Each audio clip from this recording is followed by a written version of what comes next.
I don't know if this is real, but it could be. A friend of mine, the noted thriller author Ted Bell, has sent me a note that has an attachment. It's been going around the internet. You might have seen it, and it could be a hoax. I don't know. But even if it is so close to reality, it could be true. It is a reproduction, actually a photostat copy of a letter to the editor from January 17th of this year in Beaufort, North Carolina. And it is, there's no name attached to it, just proud to be an American. But I want to read this to you. Again, it could be an internet hoax, but if not, it's for real. And if it is a hoax, it's close enough that you could see something like it in your paper in a letter to the editor. To the editor, Beaufort, North Carolina. That doesn't mean it's the paper there. This guy could be writing in New York Times, who knows, although I doubt it because it's long. Republicans and so-called conservatives are at it again. They're claiming that the Constitution gives people the right to have guns without the permission of the government. If that were true, then how could New York and Chicago have laws against guns? We Democrats are sick and tired of Republicans constantly using the Constitution to cover up their true plans, which are to make us all afraid of everybody else. Our great president came from a civilized part of the country where there is a strict gun control law, and he is only trying to bring the benefits of that more modern way of living to the rest of us.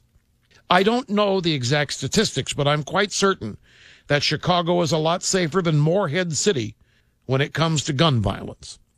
Morehead City is North Carolina.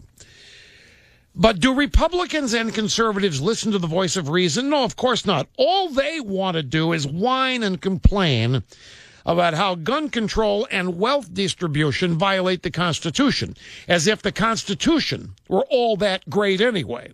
There are a lot of things that need to be changed about the Constitution, I'd say, and President Obama needs to change it. The Republicans are just trying to stand in the way because the president is black.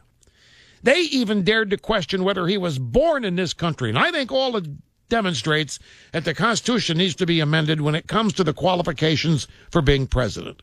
Right now, it says that a person has to be 35 years old and be a natural-born citizen. Wait till you hear what's coming, folks. And I'm telling you, if does this not sound like it be written by a real live idiot Democrat?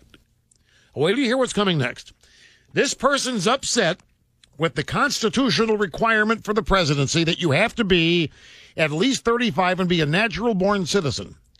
Well, that's obviously unfair because there are a great many otherwise qualified people who can't run for president because their mothers had to have a C-section.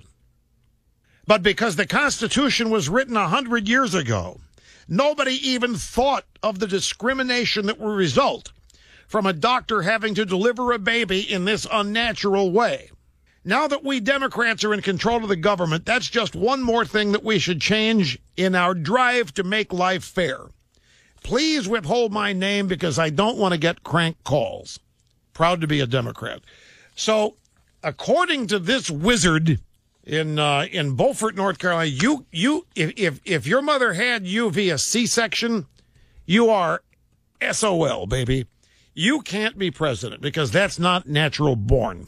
Okay, the Snopes fact-checker site says that letter to the editor is real, and it's gone viral. It's more than 12,000 comments to that letter. But what the Snopes people say is it was almost certainly written as a spoof rather than an earnest letter from a Democrat. So it's real, but it can't possibly be real. Nope, they don't give out the guy's name. It's got to be a guy making fun of him, but it's a real letter. Sorry, Snopes.